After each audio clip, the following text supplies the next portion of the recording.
Hi, everybody, and welcome to the start of a new webinar series tonight, hosted by the Democratic Socialists of America International Committee. My name is Onlin Wang. I use he, him pronouns. I'm based in Philadelphia, and I'm a co-chair of the International Committee, and I help organize the China Working Group there. I wanted to do a bit of an introduction for this webinar. We're not going to do this for every one of these, but for the first one of these, wanted to have a bit of an explanation for why we in the China Working Group wanted to put on this webinar series and why we wanted to start with the first entry that we're starting with tonight. The Democratic Socialists of America has had an international committee for many years, and I've been part of it for the last 7. In that time, I have seen a range of questions and debate surrounding China, but it's actually the case that I've found the Democratic Socialists of America across the ideological spectrum to perhaps be a bit more unified on China than one might expect. At the 2021 Democratic Socialists of America National Convention, which is the highest decision-making body of DSA, where each chapter elects representatives to a national body, which then votes on, in 2021, a national platform.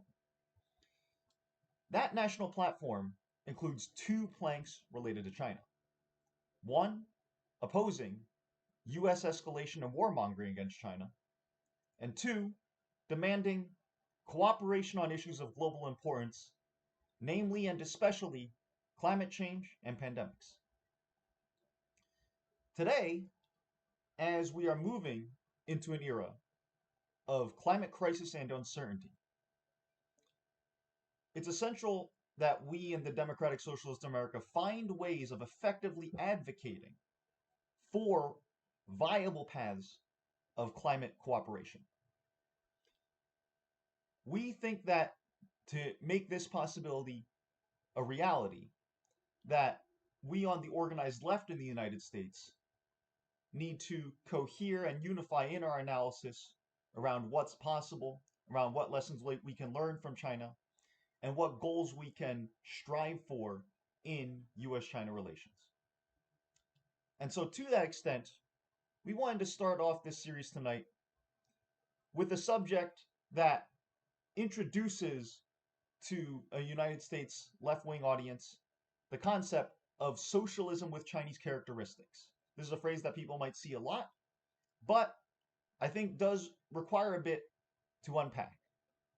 And so here with us tonight, we have someone who I think is one of the best speakers available for a US audience about this subject.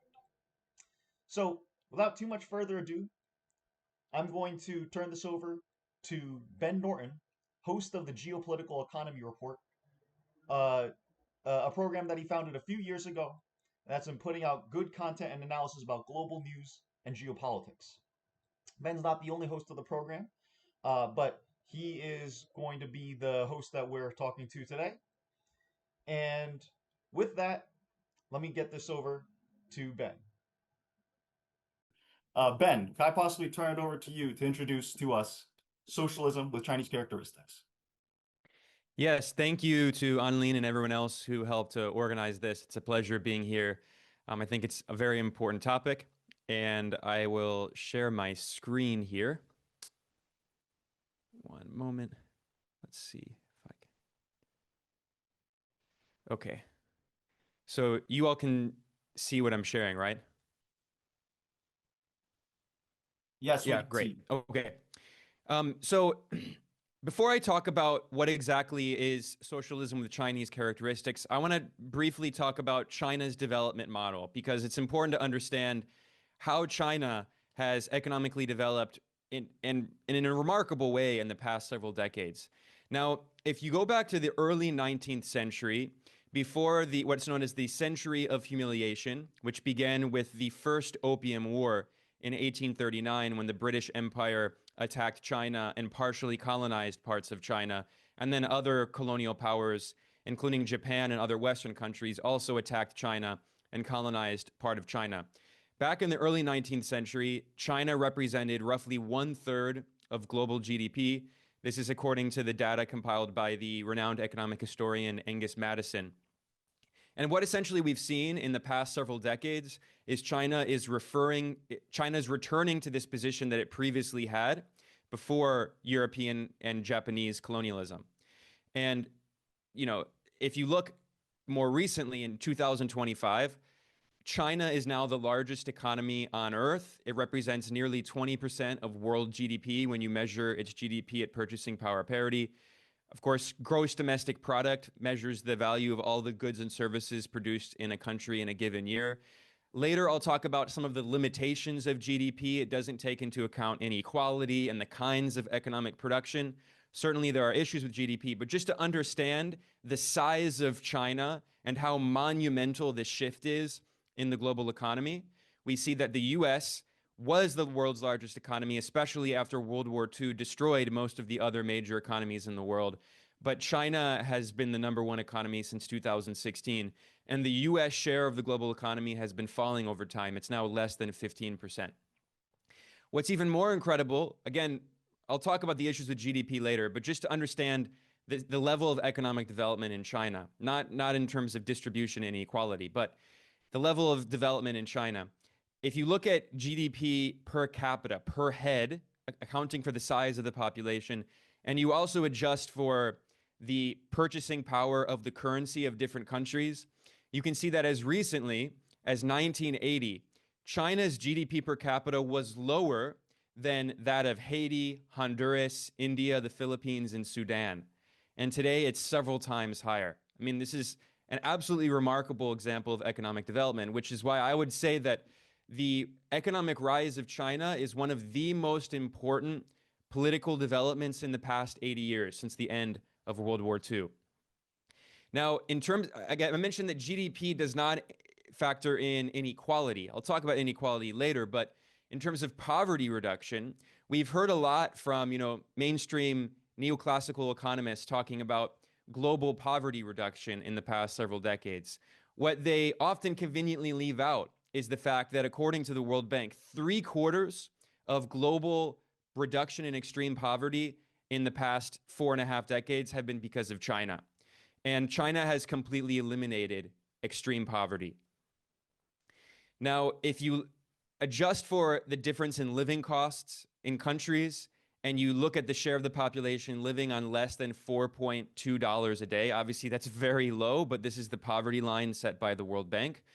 You can see that in China, no people in China now live on less than $4.20 per day, whereas still in India, nearly 1/4 of the population is at that level, similar to the level of Honduras. And in Nigeria, for instance, the most populous country in Africa, still over 60% of the population is living on less than $4.20 a day. If you raise that poverty threshold, this is not the extreme poverty, the absolute, this is relative poverty threshold. If you raise it a bit higher to $10 a day, again, adjusting for living costs, still around 1/4 of people in China are at this level, which is roughly the same level as Brazil, but that's significantly lower than the global average. And it's much lower than other neighboring countries in Southeast Asia, like the Philippines, for example, where over 80% of the population lives on less than $10 a day. And even India, we've heard a lot in the Western media about India's economic development, largely because India is, it's not aligned politically, but it has good relations with the US, or at least until Donald Trump. But, India has made some strides in economic progress, but it's very much exaggerated. And still, around 90% of the Indian population lives on less than $10 a day. And what's interesting is this is the same figure of less than $10 a day, but you can divide the rural population and the urban population. So in China, overall, around 1/4 of the population lives on less than $10 a day. And of course, the living costs in China are much lower than that of the US. With $10 a day in China, I mean, you can get 3 meals a day, unlike in the US where you could probably get 1. But anyway, the point is that when you look at the urban Chinese population, obviously incomes are higher than the rural population. This is a big issue that the Chinese government is dealing with today, which I'll talk about later in the presentation. Extreme poverty has been eliminated, especially in rural areas. But there's still this gap, this divide between the urban and the rural population. Although even the rural population in China still lives in better conditions than the world average. Now, if you look at median income, this is, of course, very important because if you're a person, you want to know what your actual income is. The median income in China has absolutely skyrocketed in the past few decades. In 1990, the median income was under $2 a day. Now it's about $13 a day. This is median again. This is not average. And what's also interesting is Vietnam. I'm not going to have time today to talk about Vietnam, but it has a very similar model to China. China's model is known as a socialist market economy. Vietnam's model is a socialist-oriented market economy. And Vietnam is the only other country that's made similar levels of progress in extremely rapid growth in median income, which is significantly higher than the global average. Now, in terms of life expectancy, China's life expectancy has more than doubled, nearly tripled since the revolution in 1949. And what's incredible to keep in mind is, in 1931, Japan started to colonize Manchuria, and then in 1937, they started a full-on war, which was the beginning of what in China is known as the World Anti-Fascist War and the war against Japanese aggression. World War II for Europe began in 1939. In China, World War II began in 1937, and obviously life expectancy fell quite a bit. And after the war ended, life expectancy rose a little bit, but then especially after the revolution in 1949, we've seen extremely rapid increase in life expectancy. And today, China's life expectancy is at basically the same level as the US. In fact, even during the pandemic, China's life expectancy was higher than the US because the US government had so few measures to protect its population.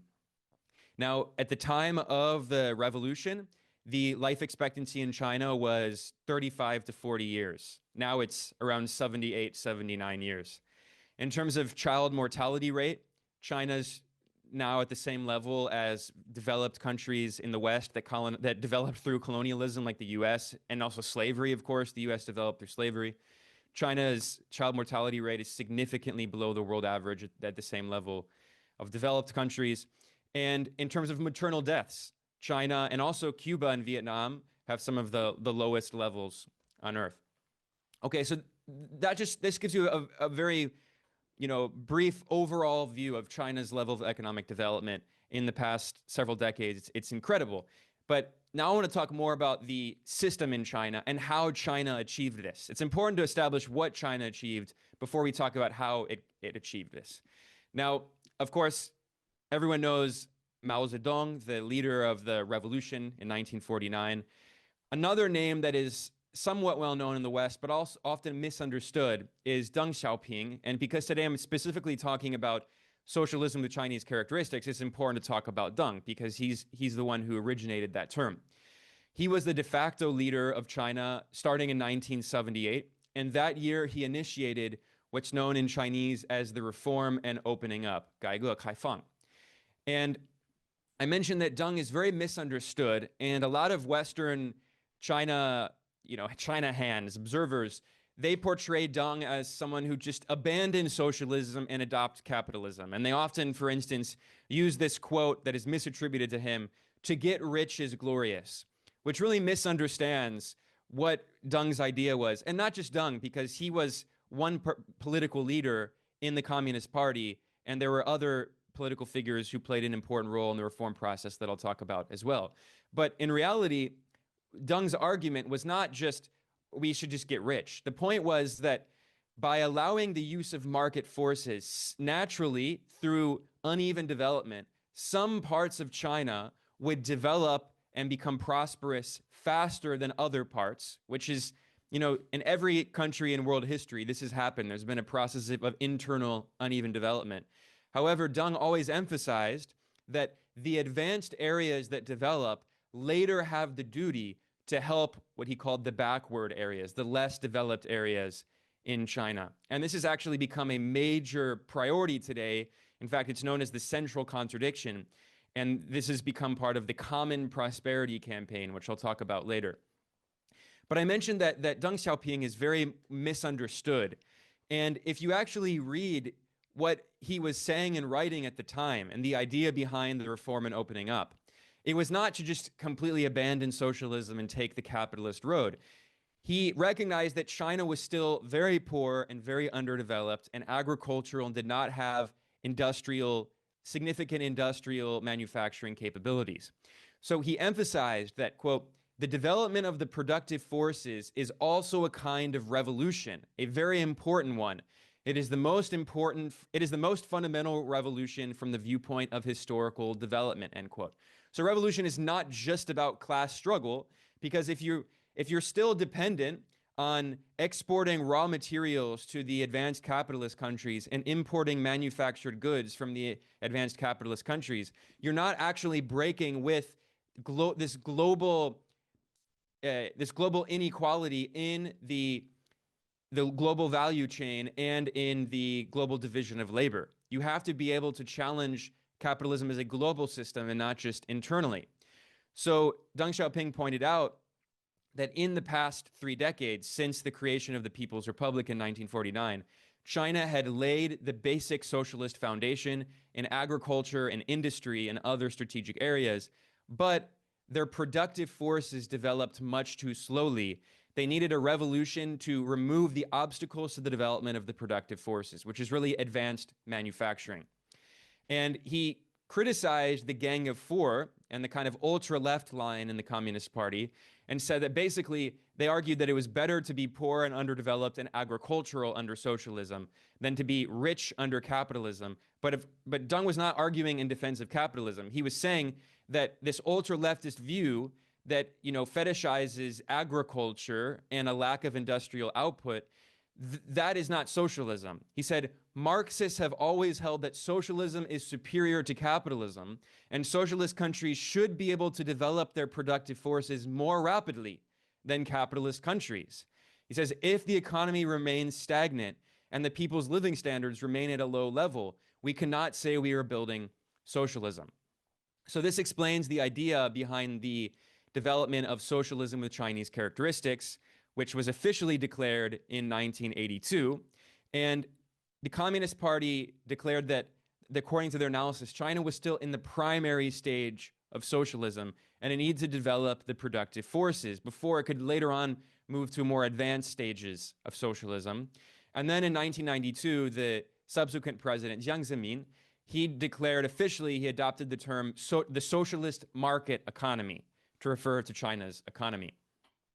Now, what exactly does this mean? I'll talk more about the role of the market in China's economy, but China has a capitalist class, but they have capitalists, but they don't form a class in the sense that they are a political force that can control the political system. Like in the US, I mean, it's so obvious. In the US, over 80% of candidates in the Senate with more funding win the election, and in the House of Representatives with more funding win the election. It's the best so-called democracy that money can buy. We see this very clearly with Donald Trump, who's inviting all these billionaires to his inauguration and having dinners with them. In China, there are capitalists, but in terms of as a consolidated class, they do not have political power and certainly not state power. And the state can control this capitalist class and discipline the class and use, in particular, state control over the financial sector and the money supply. China also has very strict capital controls, and basically discipline private industry and control its access to money and credit to force it to invest in strategic sectors that are planned by the government. And, unlike in the US, where if you're a billionaire, you can basically do whatever you want, including, buy the government. In China, I mean, you will face very severe consequences if you violate the law and go against national interests. Now, to understand why this reform was so necessary is, if you look at China's industrial output, it was still at a very low level in terms of what it was actually producing and in terms of the share of the overall economy. In the 1970s, China was still a very agricultural society, with the majority of the country living in the countryside and working in agriculture. At the time of the beginning of the reform and opening up in 1978, only about 20% of China's population, less than 20%, was living in the city, which is actually a lower level of urbanization even compared to India, a country that still has a very large agricultural population today. Today in China, over 70% of the population now lives in urban areas. So, I mean, when you think about what China looks like today compared to 1978, I mean, it's a completely different world. 4/5 of people in China were living in the countryside, working primarily in agriculture and in the informal sector. Now, Deng Xiaoping may be somewhat well known, but even less well known than Deng is the second most powerful leader of the Communist Party in the late 70s and the 80s, and that was Chen Yun. And he was really the ideological architect. Deng Xiaoping was a political leader, and he was an ideologue. He had an ideological worldview, but actually Chen Yun was the kind of real mastermind behind the economic reforms. And Chen Yun famously articulated this idea of what he called the birdcage economy. So Chen famously said that the bird is the market forces, is private capital, and the cage is the overall economy established by the Communist Party and by the state. And they can shrink or expand the size of the cage. So when they need more market forces to develop certain industries, they can increase the size of the cage, allow more opportunities from private forces. But when that goes against national interests, and especially when there are things like inequality rising and pollution and other issues, they can shrink the size of the cage and discipline capital. But the point is that private capital is always the bird that is trapped in the cage. So let's look more specifically at what the role of the state and private forces are in the Chinese economy. This is from Thomas Piketty, the French economist. And if you look at the level of state ownership of assets in China at the time of the reform and opening up under Deng Xiaoping in 1978, 100% of the assets held by Chinese companies were state-owned. All the companies were state-owned. And what's interesting is, there's this idea that Deng Xiaoping just privatized everything and he was a capitalist. And that's completely absurd.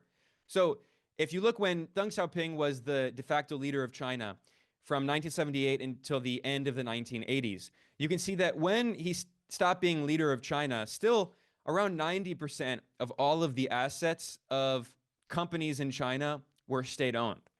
And that I'll talk about the privatization under Jiang Zemin, but even despite that in the 90s with privatization, by 2006, the level of state ownership of assets in the overall Chinese economy has been very stable since 2006 at about 55% of the total capital of all companies in China. So about half of the assets of all companies in China are from state-owned enterprises. Those are concentrated in the strategic sectors of the Chinese economy. This is known as the commanding heights of the economy, right? So one, finance, probably the most important part of the economy.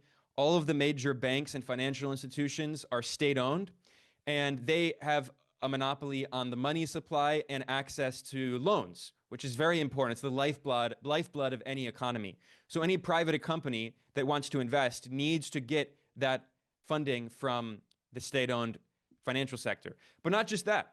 The telecommunication sector, the energy sector, transportation, some parts of the real estate sector, even some heavy manufacturing like steel production, and certain important key industries are all state-owned, and they're run by these massive state-owned enterprises. These are some of the largest companies on earth. And if you look at the share of the Fortune Global 500, these are the 500 largest companies on earth, you see that the majority of them from China are these massive state-owned enterprises. Now, I mentioned that in the 1990s, there was more privatization. At the beginning in 1990, about 90% of all of the capital of all Chinese companies was state-owned. And by the end of the 90s, it was about 70%. And then it fell a little bit more to 55%. This was under Jiang Zemin, who was the president after Deng Xiaoping. Well, Deng was never officially he was never the official leader. He was the de facto leader. But under Jiang Zemin and Zhu Rongji, who was the premier, they did oversee this privatization, but it was not just privatize everything and let the free market take control of everything. No, the slogan was grasp the big, let go of the small. the strategic industries remain state-owned in the commanding heights of the economy. However, at this time, China had a lot of fiscal issues, and it still was dealing with high rates of inflation. So in order to reduce deficits and to combat inflation, which is always a very serious economic issue that erodes the purchasing power of the working class, uncompetitive and unprofitable industries in non-strategic sectors were privatized. This includes, for instance, things like many hotels and restaurants were state-owned, but also factories, making things like TVs and consumer goods. So these are the non-strategic, consumer goods. It's not things like steel production, right, that remained state-owned. And if you look at the overall level of all property in the entire economy in China in 1978, the public property was about 70% of total property. And what's interesting is, this is also from Thomas Piketty, and what's interesting is if you look at the European so-called social democracies, you've seen that by the 2010s, in most European countries, there is basically no public property as a share of total property because of the level of debt. In fact, in the US, there's actually a negative share of public property because the public institutions, the very few that exist, are in debt to private financial interests that own their debt. So in China, it has remained at the highest level of all of the major economies in the world. And again, if you look at the state-owned enterprises, the SOEs, as a percentage of GDP, their assets as a percentage of GDP, you can see that as of 2018, about 200% of GDP was represented by the assets held by state-owned enterprises. Even if you look at, a social democracy like Norway, which has a massive state-owned oil sector, even in Norway, it comes nowhere close to the level of assets owned by state-owned enterprises in China. And certainly it's much lower in Korea, Italy, and India. And again, I mentioned, if you look at the Fortune 500 list of the 500 largest companies on Earth, and you look at state-owned enterprises on the list, there are some other state-owned enterprises like Saudi Aramco, which is the major Saudi oil producing company. And you can see that if you look at all of the SOEs on the Fortune 500 list, the vast majority, 3/4, come from China's SOEs. Now, what's also interesting as part of this reform process is that there was a decentralization of political power. What's not that well known about China is there's this idea that the central government in Beijing just controls everything and forces all of the provincial governments to do what Beijing wants. That's not at all how the Chinese political system works.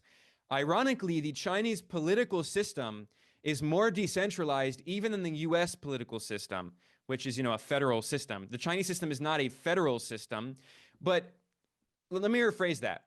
The economic framework of the overall Chinese economy, the way that local governments in China run their economies is more decentralized than the US system. Now, obviously, politically, because China is not a federal system like the US, you don't have this idea of like states' rights. So I shouldn't have compared it to the US in that way. That might confuse people. But in terms of the economic decision-making power that provincial governments in China hold, they actually it's extremely a decentralized system, and they have a lot of leeway in determining what local governments in China, how their economies are going to work, what their planning will look like. And a big reason for that is because China has 1.4 billion people.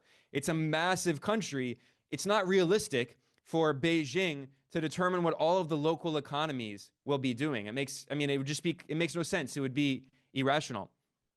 So what we've also seen actually is in the past few decades, the state-owned enterprises that are administered by the central government in Beijing, their share of overall ownership in the entire economy has fallen, as actually we've seen an increase in the share represented by state-owned enterprises owned by provincial governments and even also local city governments.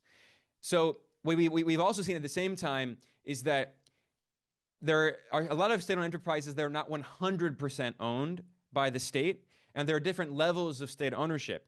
And in fact, over 80% of companies in China have some level of state ownership. So even if you have these big private tech companies, the state often owns at least part of those companies. A good example of this are the tech giants Alibaba and Tencent. They are private companies, like Alphabet, which owns Google, or Meta, which owns Facebook. But the difference in China is that even though they're not officially state-owned, because these are international companies, and we saw, the campaign against TikTok with all this propaganda against TikTok.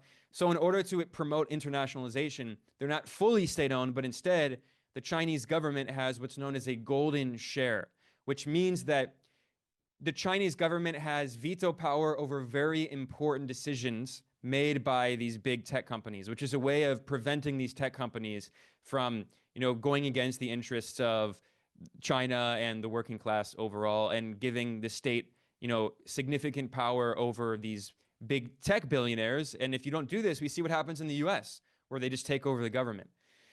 And what's also interesting is there still are cooperatives. I'll talk about agricultural cooperatives in a second, but there also still are worker-owned companies in China. Now, obviously, they're not nearly at the same level as they were in the Mao era, especially in agriculture. But what's interesting is a lot of people don't know this. Huawei is actually probably the world's largest worker-owned company. And I mentioned that there are also agricultural cooperatives that have recently been increasing in size. And this is especially under President Xi Jinping when he was appointed the General Secretary of the Communist Party in 2012 and then president. He initiated a major anti-poverty campaign. Now, obviously, this was going on for years, but this was a significant priority of President Xi. And as part of this anti-poverty campaign, he prioritized the invigoration of agricultural cooperatives in rural areas. And also not just in agriculture, but in other areas. This report notes that there are more than 10,000 primary supply and marketing cooperatives that have been set up in the past few years. And, if you read the Western media, sometimes they freak out about this and say that Xi is bringing back the Mao era's policies but this is because the government recognized, and it's not just the central government in Beijing, but as part of this anti-poverty campaign, you had a lot of local governments and party officials who were working with local communities. And basically what would happen is local party officials would meet with representatives from the community and say, okay, what can we do to invest in infrastructure and job training and education, and what can we provide to you all to help provide job opportunities, to increase employment, to reduce poverty, to invigorate these local economies? Like, what can we do working together? And one of the ways that they did this was massively investing in these cooperatives. And if you are interested more in this, the Tricontinental Institute has a very good report detailing China's rural revitalization and anti-poverty campaign. Now, this is, of course, a controversial issue in the West, but even on the issue of democracy, this is something that's not that often discussed in China, in the West, about China. But what's interesting is that this Western organization called the Alliance of Democracies, which is funded by Western governments, and ironically, it's also funded by Taiwan, and it was founded by Anders Fogh Rasmussen, who was the Secretary General of NATO and the Prime Minister of Denmark. This is not in any way like a pro-China organization that's like controlled by the Communist Party or something. This is as Western as it gets. They do an annual study called the Democracy Perception Index, and they measure government approval around the world, and they've consistently found that China and Vietnam have some of the highest levels of government approval on Earth. In fact, this study found that 83% of people in China consider their system to be democratic, and 77% of people in Vietnam, which is some of the highest levels on Earth. And ironically, they found that many Western, capitalist democracies, so-called democracies, are actually not democratic. The majority of people in some Western countries say their system is not democratic. Now, some people look at this and they say this is crazy propaganda, even though, again, I need to stress, this is from a Western government-funded organization. This is their study. However, it makes a little more sense when you also look at how people in China and in general the global South understand democracy. Because when they're asked what they mean by democracy, they think of it in a very different way compared to North America and Western Europe.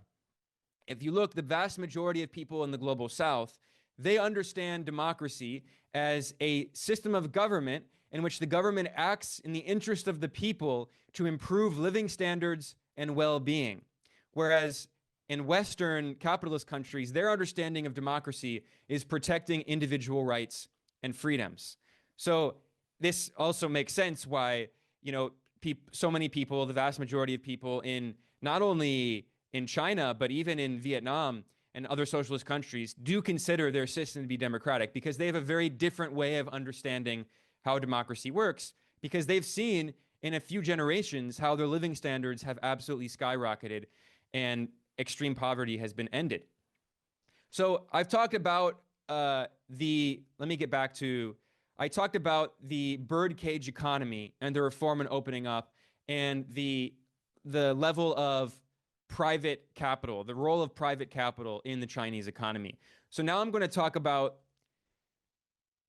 what China's foreign investment strategy was, because I talked about private capital for Chinese private companies, but also the role of foreign investment, right? Because there's this idea that China just like allowed foreign companies to just do whatever they want and to exploit Chinese workers, and that's how they developed. But obviously that is way too simplistic. And the reality is that China always had a very clear strategy for foreign investment, because they recognized that if they just allowed foreign companies to invest in China, then they would just simply invest in sectors where they exploit low-paid Chinese workers, and that China would never actually develop the productive forces and move up the global value chain and move its way out of the lowest part of the global division of labor. So when China did allow foreign investment starting in 1978, the idea was that the foreign companies had to meet two conditions. The first is that foreign companies had to form joint ventures with local Chinese companies. These are known as JVs. So for instance, Volkswagen, the German auto giant, they would form a joint venture with a Chinese car company. The Chinese car company would own 51% and Volkswagen would own 49%. And also, another condition was technology transfer. And Deng Xiaoping famously referred to this as technology transfer for market access. This was the slogan in Chinese, 市场换技术, which is very important to understand because this part has been misunderstood and misrepresented in the West. And we hear this constant propaganda, especially from hawks in the US, claiming that China stole intellectual property, in scare quote, and was stealing all of this from Western companies. But actually, if you look at the contract signed by many of these companies that invested in China, a condition of their investment is they had to agree to technology transfer, because China did not want to simply stay at the bottom of the global value chain permanently, right? Because if you think about the global division of labor and the level of manufacturing output and the kinds of technological how advanced technological manufacturing is in countries around the world. China, at the beginning of the reform, was at the bottom of this global pyramid, which you can think of as like the global division of labor, right? Where you have very low value added, very labor intensive industries with low profit margins because they're all competing against each other. And China, I mean, this is what it looks like today, but China was at the bottom and it didn't have many capital intensive higher value-added industries, and certainly did not have any high-tech industries. So foreign direct investment, FDI, did play an important role, primarily for technology transfer, and especially in the 90s, right? However, there's this idea that still today, China's economy just simply relies on foreign, primarily Western companies just investing in China, and they just supposedly steal all their intellectual property. That is not at all what happens in China. And if that was ever true, it's obviously grossly exaggerated. If it were ever true, there were elements of truth in the 90s. Although it wasn't forced technology transfer, it was voluntary. But yes, in the 90s, at the peak level, 6% of China's GDP was represented by foreign direct investment. But that figure has fallen very significantly, especially in the past decade. And today it's only around it's actually even lower than 1% of GDP. So China does not rely very much these days on technology transfer from the West, but that was a very important part of its development strategy in the 90s in particular. And I'll talk more about this issue of the global division of labor in a bit here. Now, as part of China's industrial policy, they didn't just want to have foreign companies invest and then permanently make, cheap toys and toasters and textiles for Western consumers. That's what the Western governments, in particular the US government, wanted. They wanted to keep China trapped at the bottom.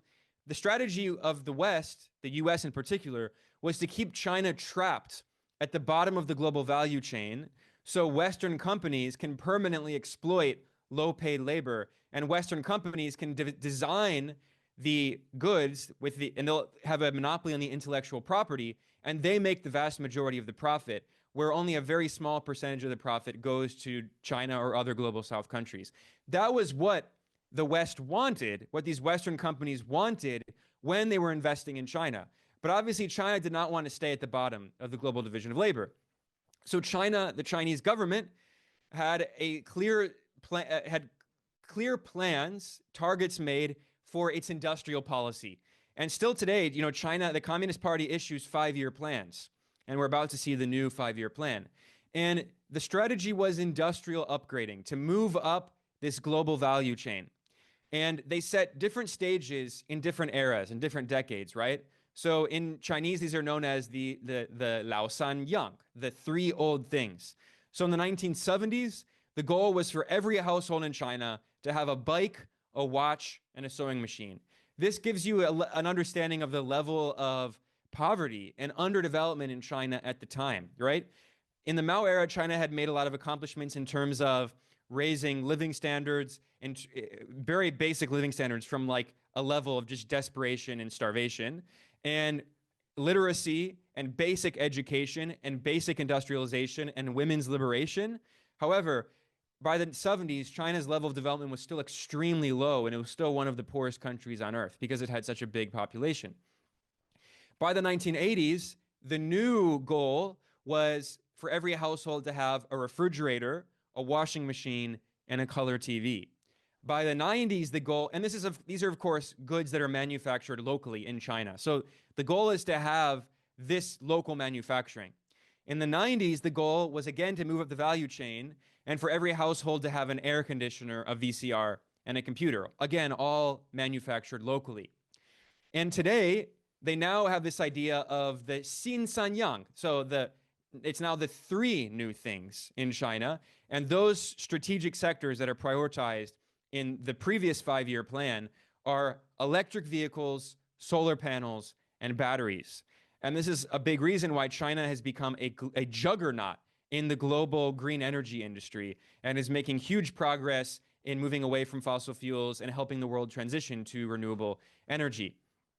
And this is also part of this idea that the Communist Party has been promoting called the new quality productive forces. Because I mentioned previously that Deng Xiaoping emphasized that China had very low levels of technological capacity and manufacturing capacity, and they needed to develop the basic productive forces. But now the strategy is to develop the new quality productive forces at the highest level of industrial output and high-tech industries. So if you look, for instance, at green energy, China now is building twice as much wind and solar capacity as the rest of the world combined. It's just off the charts. If you look at solar and wind, I mean, it's just crazy. Looking at China compared to the EU and the US, if you look at electric vehicles, I mean, there's no comparison to the level of output coming from China right now. And this was not just because of private market forces. This is because the government, the Communist Party, established a plan and said we're going to prioritize this sector, and we'll use our control over the state-owned financial system to give cheap loans to industry and encourage domestic competition in order to increase efficiency and massively expand output of renewable energy to make it now solar is the cheapest form of energy on earth, solar power. And what we've seen is that China has become the world's manufacturing superpower. I mean, in terms of industrial policy, which refers to government policies in order to promote industrial manufacturing, China is just the most remarkable example in history. It's absolutely incredible. Going from this agricultural society where the vast majority of the population was living in the countryside 40 years ago, and now it's the manufacturing superpower in the world, representing about 1/3 of global manufacturing output. And China's manufacturing output is now more than all of the top 10 advanced economies combined. And at the same time, of course, we've seen in the US the exact opposite has happened in the neoliberal era, where the US capitalist class recognized that they could make much more money, they could have significantly higher returns on investment in the financial sector and in general in high value added services, not in manufacturing. So the US capitalist class decided to stop investing in manufacturing and instead to financialize the US economy. Today, 21% of US GDP comes from the FIRE sector, finance, insurance, and real estate.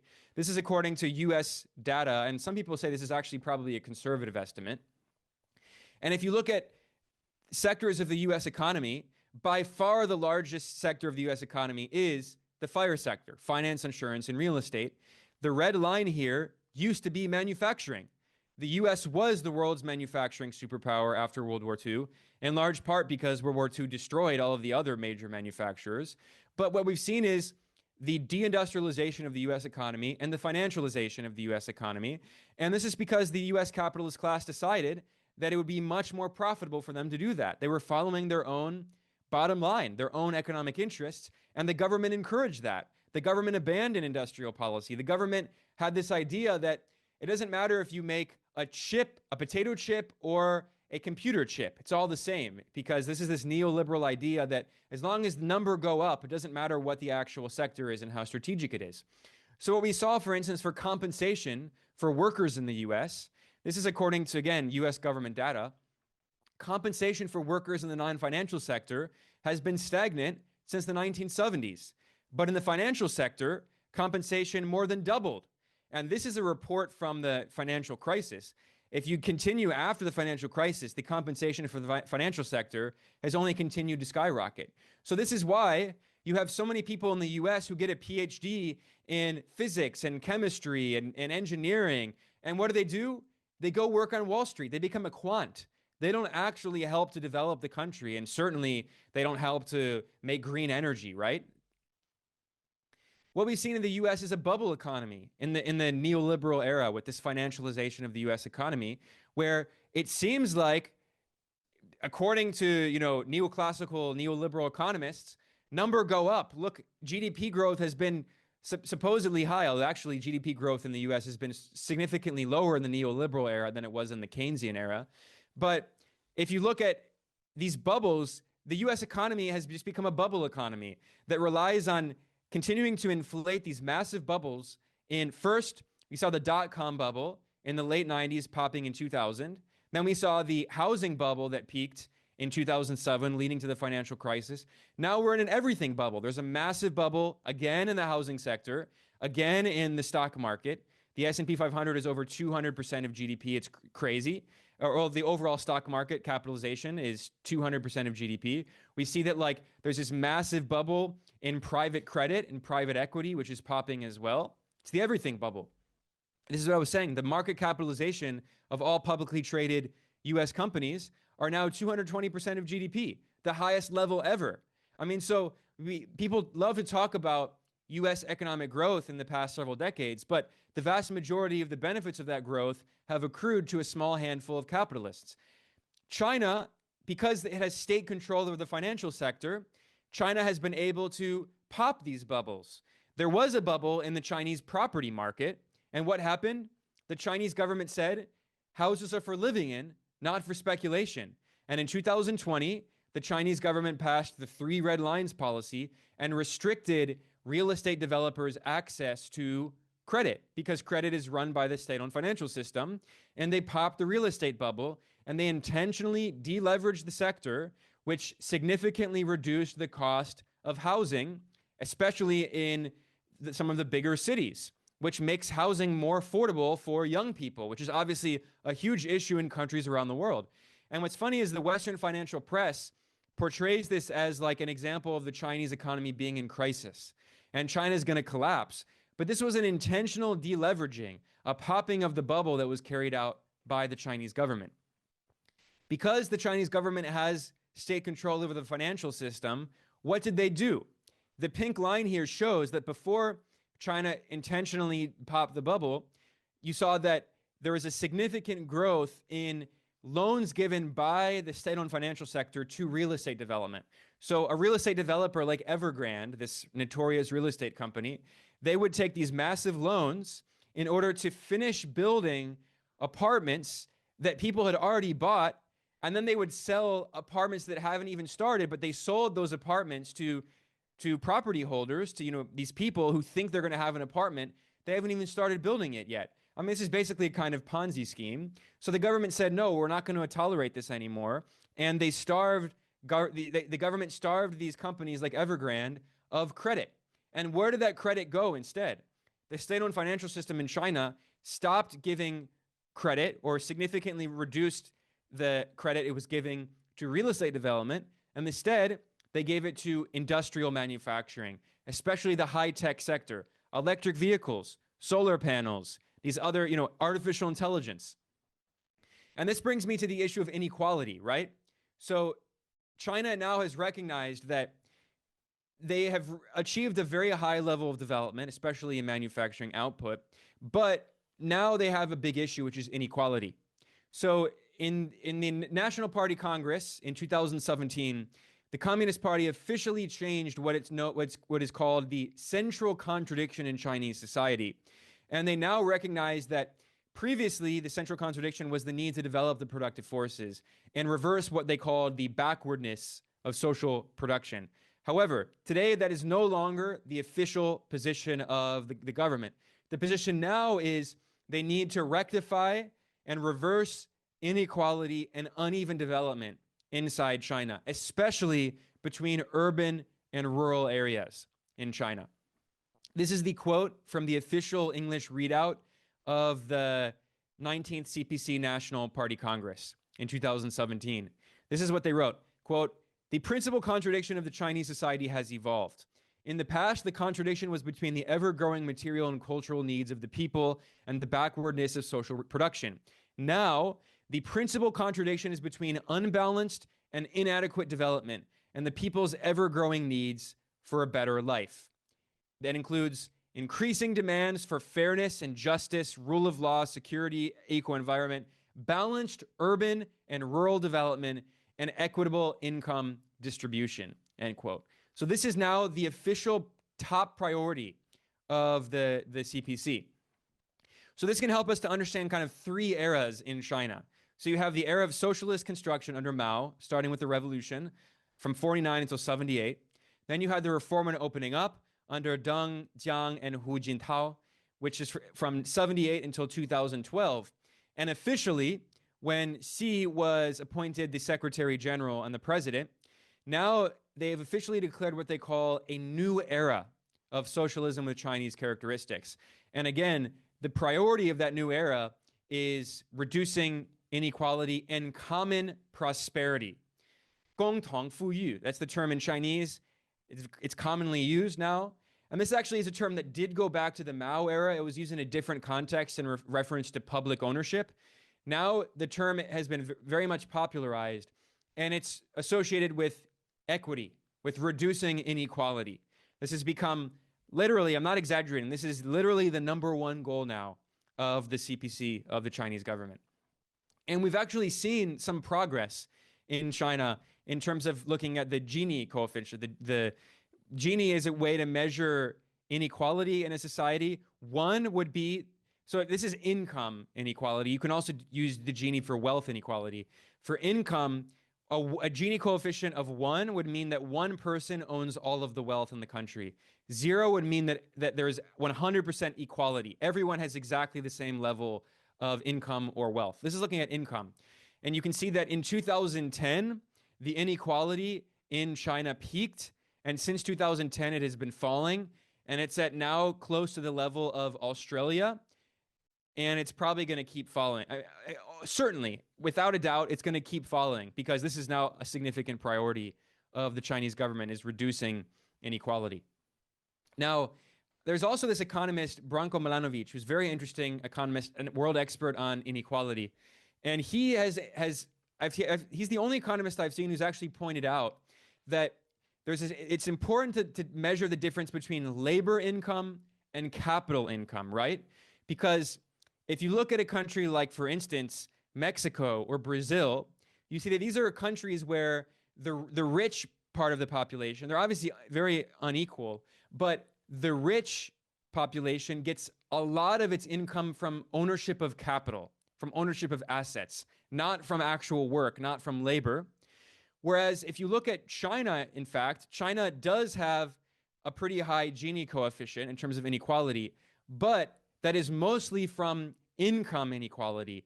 It's from labor income, not from capital income. So it's not wealth inequality. It's not ownership of capital that is leading to a lot of that inequality compared to many global South countries. And the US also has a pretty high level of inequality in terms of labor, in terms of capital income as opposed to labor income. So a lot of rich people in the US get their wealth from ownership of capital and financial assets, certainly compared to China, much more so than compared to China. So I know I'm running out of time here, and I actually still have a lot, so I'm going to start kind of go rapid through here. So I already talked about poverty reduction and how China has ended extreme poverty. And I looked also at the rural-urban divide, which is still an issue, right? There still are rural parts of China that are relatively very poor, not in terms of absolute poverty, in terms of extreme poverty, but relatively compared to the city. They're still very underdeveloped. But again, if you compare this to like India, the progress that China has made is absolutely incredible, and they continue to make progress on that. I talked about wage growth, right? There's this idea that China just has like extremely low wages and they just have people working in sweatshops. It's just not true. In fact, China's manufacturing wages are significantly higher than neighboring countries in Southeast Asia, like, Thailand, and certainly compared to India. Again, earlier I talked about median income in China and how it's risen over 10 times. Let's talk about unions briefly. I don't have a lot of time, but this is also something that's, a controversial issue in the West. Now, workers in every industry in China have the right to form a union. Now, there's no so-called independent union, although I think that term can also be pretty misleading because we know that, even in the West, a lot of unions are not really that independent. And we see that even some unions endorse Donald Trump. I mean, I'm, of course, very pro-union and very pro the idea of workers organizing. But like the idea that every union is a progressive union is not true. There have been reactionary unions. There have been racist unions, right? So, I mean, yes, in China, there are no independent unions that are independent from the Communist Party. But in fact, there's a very high level of unionization in China. All unions are part of what is probably the largest trade federation on earth, which is the All China Federation of Trade Unions, the ACFTU. And it has more than 300 million members. And China's urban working population is about 470 million. And there are 270 million rural workers. So about 2/3 of the urban workers in China are unionized. Most people in the rural population are in the informal sector. They're small landholders. They're small farmers. So they're not unionized because they don't work for like a company. But about 2/3 of urban workers are part of this union. Every company in China with at least 25 employees is legally obligated to allow workers to form what is known as an enterprise trade union that's affiliated with the ACFTU. And this also includes foreign-owned companies, by the way, which has been something that has angered a lot of foreign companies in China. And all companies with an ETU the company has to pay an amount equal to 2% of their employees' wages to that union.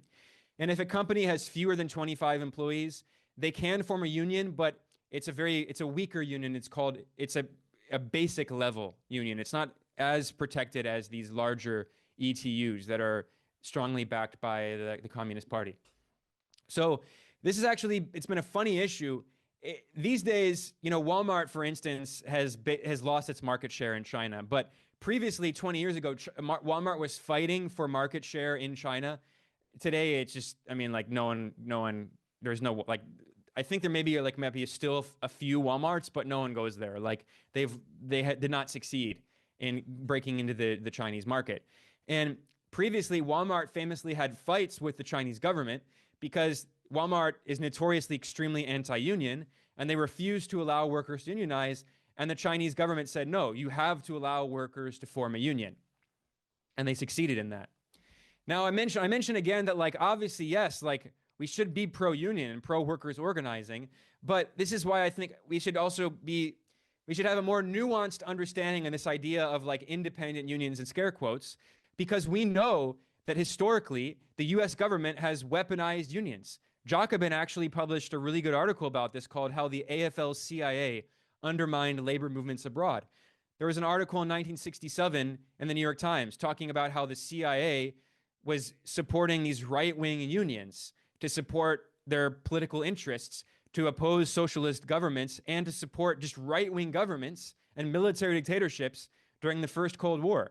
The US government funds the so-called Solidarity Center, which, is linked to the National Endowment for Democracy, and they've supported right-wing CIA coups and military dictatorships. So again, like, of course, we should absolutely support, workers and the working class, but we also need to have a more nuanced understanding of the labor movement and how we should, of course, support a progressive left-wing labor movement, but not every single union is progressive. Another example of this is there's this group called China Labor Watch, which people think, first of all, it's not even in China, it's in New York City. And second of all, people often point to this to talk about, how workers in China are treated like slaves and all this. This is, again, funded by the US government through the CIA-linked National Endowment for Democracy. And recently, by the way, they complained that 90% of their funding was coming from the US government, and some of that was frozen, although actually it's been unfrozen by Marco Rubio. Trump, MAGA supporters falsely claim that Trump shut down USAID and the NED. It's not true. It was merged into the State Department, and now Marco Rubio is the de facto head of USAID, and Marco Rubio is using that NED money. And if you go to the NED website, they talk about how they're continuing to fund opposition groups in China and Venezuela and Cuba and Nicaragua and other countries targeted by the US for destabilization. A few other quick points here. In China, there are a lot of delivery workers, especially people from rural areas who are working in the informal sector. So they go into the city, and one of the jobs they can get is delivery. This has become a huge issue for workers in cities in basically every country on earth. In China, the government has forced these big tech companies to force delivery workers to have protections. This has been a huge issue, and the government has been, forcing these countries and disciplining them to give more rights and benefits. So, for instance, now they have mandatory rest breaks, they have mandatory rights protections, mandatory minimum wage that's guaranteed for these gig workers. So, obviously there still is a long way to go in terms of, these people are often working long hours. But, at least the government has been taking action to give them more guaranteed rights. And I think this is going to become more of an issue in the future. Also, there's this idea that, like, in China that people work 996, supposedly that they work 9 hours a day, 6 days a week.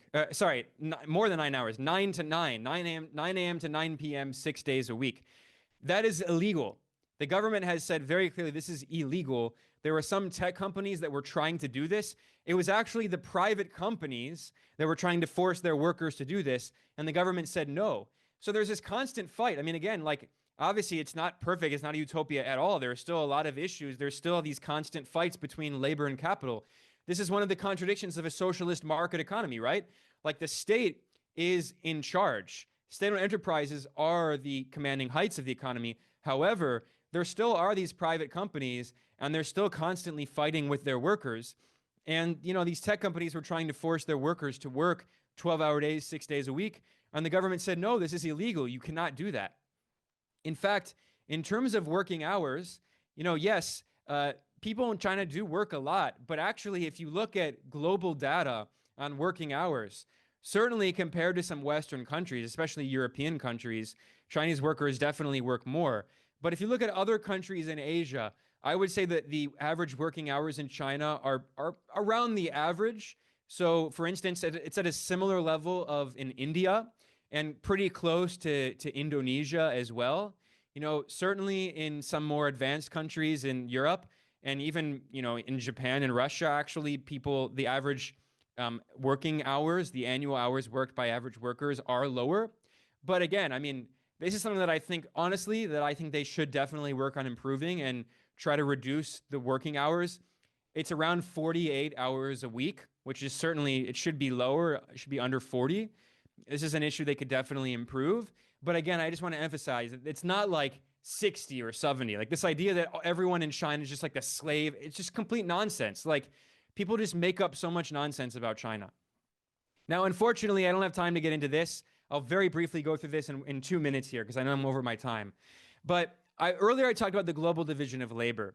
And I would argue that one of the main goals of imperialism is to trap countries in the periphery of the world system, primarily in the global south, to trap them at the bottom end of the global division of labor, of this kind of global pyramid of the division of labor. And the US government has made this very clearly, has made this very clear. This was also under Biden, not just under Trump. Under Trump, it's very blatant, but even under Biden, the Commerce Secretary, Gina Raimondo, famously admitted that the goal was to slow down China's rate of innovation. The CEO of Anthropic, one of the main US AI companies, which is backed by Amazon and Google, Dario Amodei, he wrote an article in the Wall Street Journal. He's lobbying the Trump administration to continue to put more chip restrictions on China, which also the Biden administration did. This is bipartisan. And in another article, he admitted that the goal of this is to live in a unipolar world dominated by the US and US tech companies, where only the US and its allies have access to the most high-tech models of artificial intelligence. And this would give, as he said, the US a commanding and long-lasting lead on the world stage. And he said export controls are needed to prevent us from living in a bipolar or multipolar world. This is a powerful Silicon Valley oligarch saying that they want to live in a unipolar world dominated by the US. I was actually surprised to see that even J.D. Vance, the vice president and underling of the far-right billionaire oligarch Peter Thiel, J.D. Vance, he literally worked for Peter Thiel, this far-right, fascistic Silicon Valley billionaire. And at a venture capital conference in March, he said the quiet part loud. He admitted what a lot of left-wing critics of neoliberal globalization have been saying for decades, which is, this is what he said, quote, "The idea of globalization was that rich countries would move further up the value chain while poor countries made the simpler things. You would open an iPhone and it would say designed in Cupertino, California. The implication, of course, is that it would be manufactured in Shenzhen," end quote. So this is, again, admitting that the strategy when the U.S. normalized relations with China under Richard Nixon, and when the U.S. allowed China to join the World Trade Organization in 2001, the strategy was to permanently keep China trapped at the bottom of the global value chain, Chinese workers trapped at the bottom in the global division of labor, to mean that Chinese workers would make cheap toys and textiles and toasters for U.S. consumers. So U.S. corporations would design the product, and then cheap Chinese workers would manufacture the product. J.D. Vance admitted that. That was the goal of neoliberal globalization. However, China did not want to stay at the bottom of the global division of labor. Vietnam doesn't want to stay at the bottom of the global division of labor. And these governments have very clear planning to move up the value chain so their workers are not trapped at the bottom of the global division of labor. And this is why J.D. Vance complained, we assumed that other nations would always trail us in the value chain, but they also started catching up on the higher end, end quote. So I think this, honestly, today is one of the key contradictions driving the new Cold War on China. And I'm going to conclude with this. We've seen, for instance, that China has caught up, not just in making, household appliances and TVs and computers and phones, but even at the most high-tech level, including artificial intelligence. We now see that there are models like LLMs produced by DeepSeek and Qwen. Qwen is another one that's produced now. And also Kimi is another one produced. And this is why that we've seen OpenAI, which is partially owned by Microsoft, the billionaire Silicon Valley oligarch Sam Altman has been openly lobbying the Trump administration to ban Chinese open source LLMs, open source AI models, because the fact that one, these are Chinese is a challenge to US hegemony, but also they're open source. These Chinese companies are releasing them for anyone in the world to run locally for free, which is a major challenge to the monopolistic business model of Silicon Valley. Peter Thiel, who employed J.D. Vance, this far-right fascistic billionaire oligarch, who famously wrote that capitalism is more important than democracy, he also said that he proudly said capitalism is based on monopoly, and every corporation wants to build a monopoly. He said competition is for losers. And this is what we see right now in China. Anytime China has a competitor to these US big tech corporations, they ban it. Biden tried to ban TikTok, and Trump is trying to force TikTok's parent company, ByteDance, to sell it to, as he said, a group of very wealthy people, to these billionaire oligarchs like, from Oracle, for instance. So again, I don't have time to get into this, but the business model of Silicon Valley is monopoly. This is the Uber business model. Whereas in China, in the non-public sectors, in the private sectors, ironically, because China has the socialist market economy, yes, they still do have a lot of private companies, but the Chinese government forces them to have cutthroat competition, unlike the US model, which is based on, monopolies. That's the Silicon Valley model for big tech. In China, it's the opposite. China says, okay, the Chinese government is going to invest in infrastructure for electric vehicles, in charging infrastructure, these charging stations, which are all over. If you go to a tier 1 city in China, Beijing, Shanghai, Shenzhen, all of these cities, you'll see, in every corner, you'll see a charging station. They're everywhere. There are more charging stations than gas stations. And that's why in these big cities, you see, like in Shanghai now, over half of the cars on the road are electric vehicles. And the government forced all of the taxis and all of the public transportation, including all of the buses, to be electric vehicles.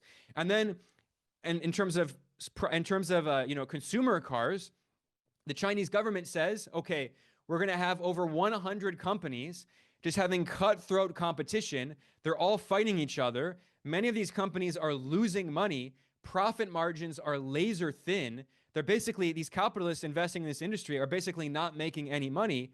But what it's resulting in is very efficient cars, because they all have to compete with each other because they don't have monopolies. They have to make better cars for cheaper. So you can get like an 8,000 for $8,000 equivalent.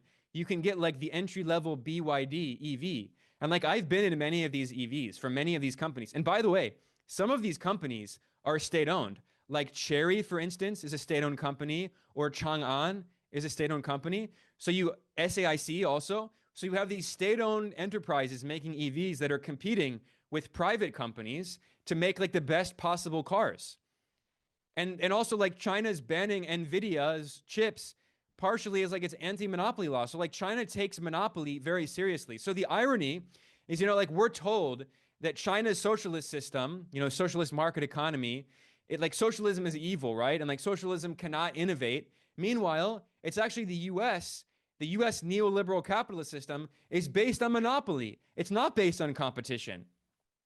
So, I mean, again, I don't have time to get into this in terms of the 5-year plan and like the fact that the Chinese government establishes certain industries and says, we're going to develop this industry and allow private companies, we'll give them resources to compete with each other to make the most efficient products in batteries, in electric vehicles, in wind and solar power. Like the Chinese government made a plan saying, we're going to develop what they call new energy vehicles. We're going to develop an electric vehicle industry from 2021 to 2035. The government provided the resources and the infrastructure, and they accomplished it. So like this shows that you can combine a market economy with elements of private, competition to encourage innovation, but also the government can make sure that they're circumscribed and that capital is disciplined in a way that benefits national interest and the interests of the people. And I think this is a major reason driving the new Cold War, because that's what we're in today.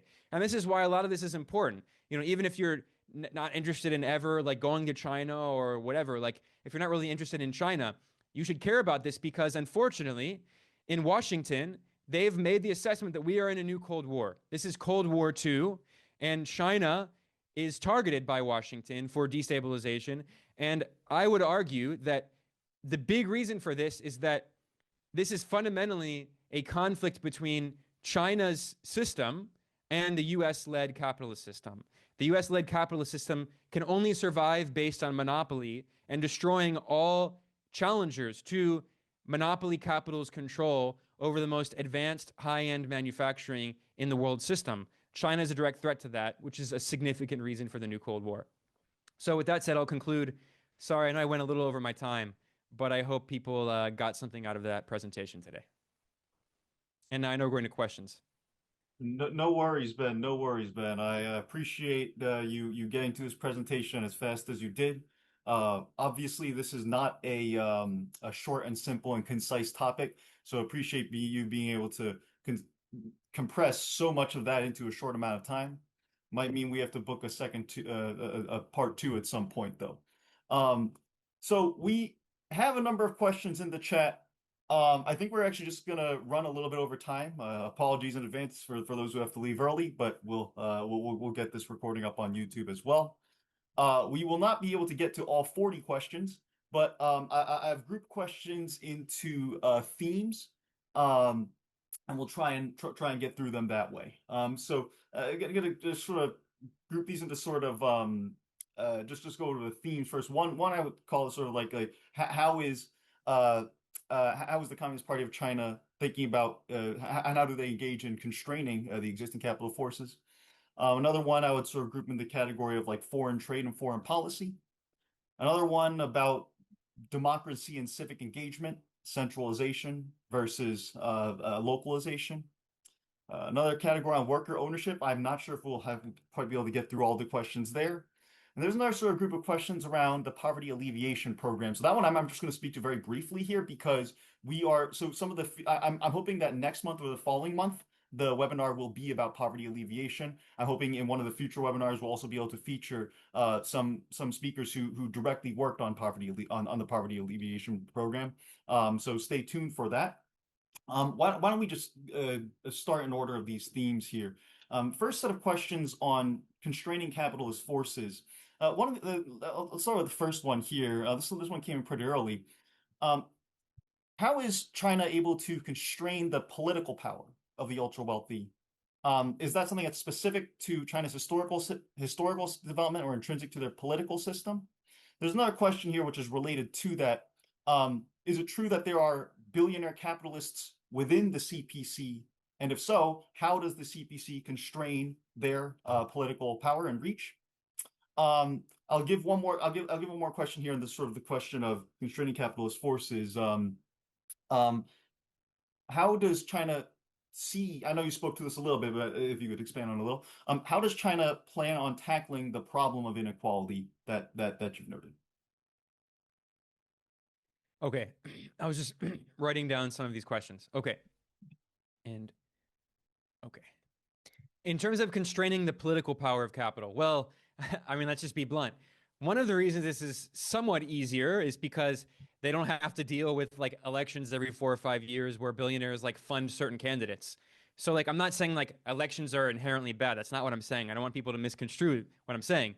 But we have to be realistic about the fact that within a capitalist system, democracy is very constrained because you can have elections, but if you don't prevent, moneyed interests from buying those candidates through campaign contributions, even if that's illegal, like what happens in the US is illegal in many countries. In many countries, you can't just like donate tons of money to a politician to fund their campaign. In many countries, they have publicly funded campaign contribution, like the government will give money to candidates in elections. But even in those countries, you often have like illegal bribery, like under the table money that goes from these forces to get candidates elected, right? And then you also have media outlets, right? So even if, for instance, in a country that's not the US, even if it's technically illegal for a big corporation or a billionaire to fund the campaign of a politician in an election, well, they probably own the media, because in most capitalist countries, all the media is owned by private corporations. They can spread media propaganda. They can fund ads on Facebook and Instagram and Twitter and YouTube for those politicians. I mean, Like private capital has so many opportunities to like rig elections essentially. It's very difficult within capitalism to actually have true democracy within, the framework of bourgeois liberal democracy with those elections. So obviously, in the Chinese system, that's not an issue. Again, I don't want people to take me out of context and say that I'm saying that elections are bad. It's not what I'm saying, but that's part of the honest answer. Another part of this is like, okay, then you also have corruption, right? This has been a big issue in China, especially in the 90s and the early 2000s. In fact, the Communist Party, when President Xi was appointed the general secretary in 2012, they famously said that the level of corruption in China was an existential threat to the People's Republic and the socialist system. They recognized that because, yes, they don't have elections in the same way, but you can have other forms of corruption where you have a local government official who's getting paid by a company or something. And that definitely happened a lot, which is why in the past, roughly 13 years now, starting in 2012, immediately after President Xi came in, he launched this massive anti-corruption campaign because the party recognized this was a major threat. And literally millions of people have faced corruption charges at every single level, including very high level members of the government and the Communist Party have been even imprisoned for corruption, and even worse than imprisonment, I mean capital punishment. And I'm not defending capital punishment either, right? Like I'm not, don't me out of context, but just to understand the Chinese system, I'm not going to sugarcoat it. Like they have executed billionaires and they've executed top members of the Communist Party who were corrupt. Like no one is above the law. So like this has been a huge issue in the past decade, and it's also a reason for polls showing increase in popular support for the government, right? Because basically what happened in the 80s and 90s is China was developing and growing so fast at breakneck speed, double-digit GDP growth.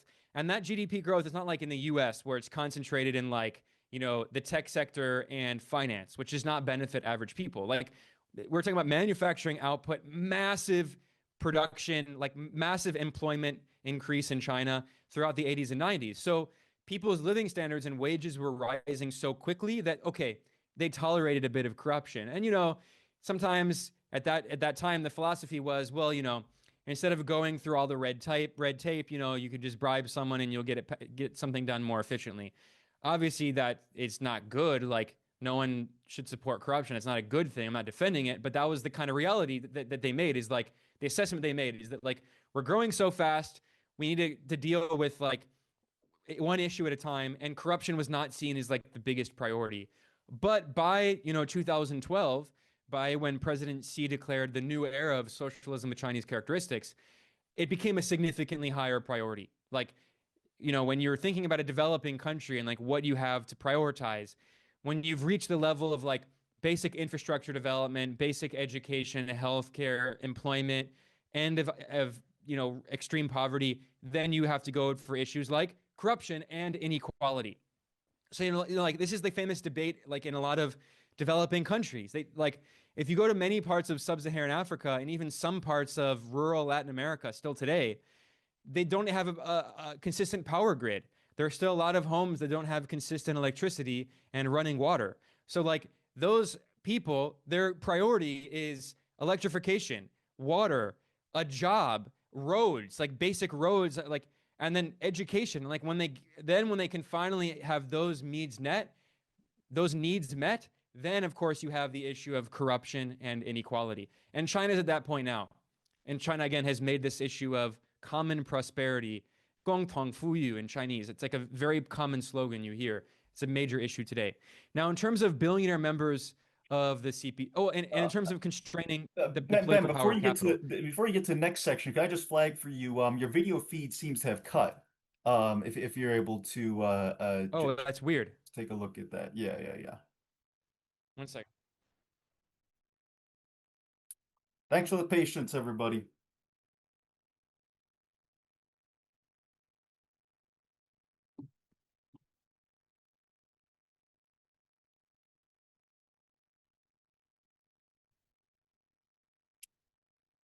All right, I think you're back now. I think we see you now.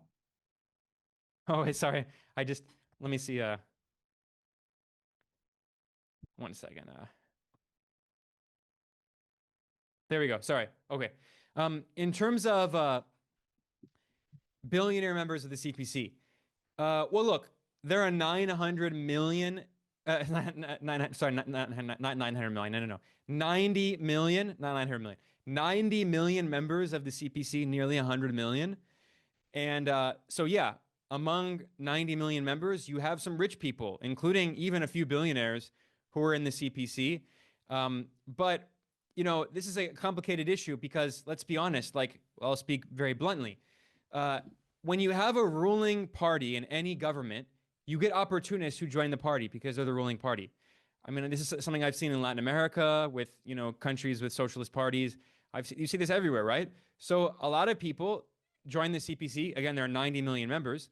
A lot of people joined because, they wanted, even though they're not socialists, even though they don't really care about helping the working class and reducing poverty, they just joined because that's how you get a good job, right?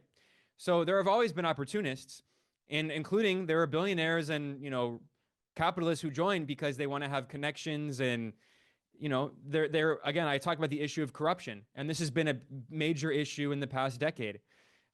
So this is why we've seen. I pointed out in my presentation, like there have been billionaires imprisoned and even executed for corruption. So like they take this very seriously. But basically, China's position until recently, until they officially declared that reducing inequality is their top priority, their position basically was what Deng Xiaoping said: we will allow some people to get rich, but they have an obligation to help to develop other parts of the country. And now they're at the point where they've eliminated extreme poverty, and they're now targeting billionaires and very rich people and saying, like, no, we're going to significantly increase taxation and other forces of redistributing that wealth for more equality. In terms of rural inequality, again, how to tackle inequality, this is a huge issue. I mentioned that, like, it's really fascinating. I actually have had the privilege of going with a group of people to some rural areas and seeing some of the process of like how they pursued the anti-poverty campaign. And basically what the government did is they would reward people in rural areas who were very successful, like local party officials, local government officials. Like if they were successful in reducing poverty, increasing employment, and reducing other issues like pollution, for instance, then they would like reward these officials. So what would happen is that you have these officials, they would meet with community leaders and basically say, like, what can we do in this community to like generate employment? Like, for instance, there's a lot of people working in agriculture. So like, how can the government provide like seeds and fertilizer and equipment and tractors and these kinds of things to help people increase their productivity, increase employment, increase output so they actually have more of an income? Like, and then also like trying to figure out with local communities, like saying, how can we make local businesses? How can we make like some kind of like local opportunities outside of agriculture, like restaurants, cafes, manufacturing, like whatever, like working with these local communities. And like I said earlier, something that's not that well understood about China is the level of decentralization within the political system. Western bourgeois scholars, they refer to China as decentralized authoritarianism, which is a very funny term. But basically what they're pointing out is that there's a lot of leeway for local government, city government, and provincial government officials to decide what their policies will be in terms of economic development and what sectors they will target. So you have, of course, certain sectors of the Chinese economy specialize in certain areas. This is how Shenzhen became like a major tech hub. This is now Hangzhou is also becoming a new tech hub. Guangzhou became a major manufacturing hub. You have like fishing areas. So like it's very complicated and in terms of how they had the rural revitalization effort. But again, if you want to understand like more concrete examples of specific cases, I would highly recommend the Tricontinental Institute has a very good report about rural revitalization efforts. All right, thank you, Ben. Thorough as always. Appreciate the appreciate you trying to cover a wide swath of topics in a short amount of time. This next set of questions is actually a wider swath of even a wider swath of subjects. So I'm gonna boil these down a little bit. So the first thing, I got three questions about China's relationship with Israel, how people in the party and in Chinese civil society are thinking about the Chinese relationship with Israel, and and how that plays out. So one question is, what is the general attitude of the Chinese people in relation to the government's line on the genocide in Gaza? Um, how are people thinking about China's remaining as one of Israel's top trading partners? And there's another related question to that, um, of speaking to China's not vetoing the recent U.S. resolution in the UN, at the UN Security Council, outlining a plan for imposing more Israeli and U.S. control over Gaza, and asking, and basically asking, why are they not doing more to stop the genocide? So maybe that refers to things like sending arms, or doing more in the UN Security Council, leveraging its economic power against Israel in some other kind of way.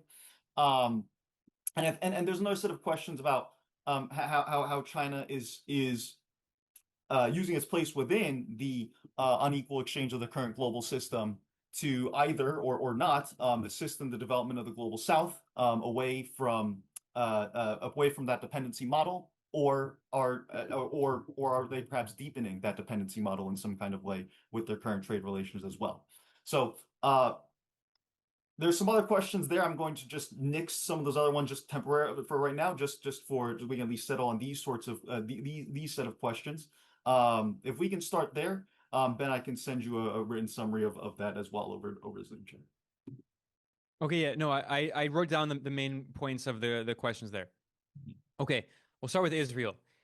Uh, in terms of popular opinion, I've never seen anyone in China ever express support for Israel. Pretty much everyone in the population strongly supports Palestine. And I've seen a lot of Palestinian flags, which is actually interesting because the Chinese government is very cautious on flying foreign flags.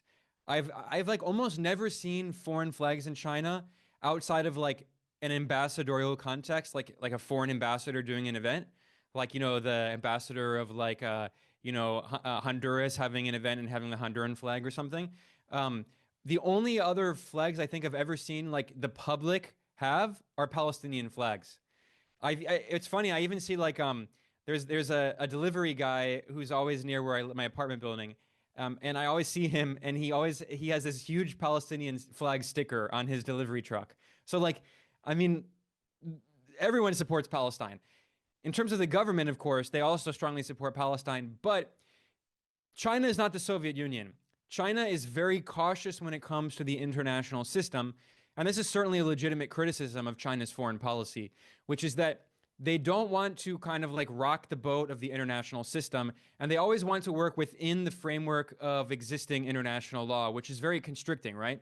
So, for instance, China, like most countries on earth, recognizes Palestine as a state, which means that for China, the issue of Palestine is an issue of state to state relations, right?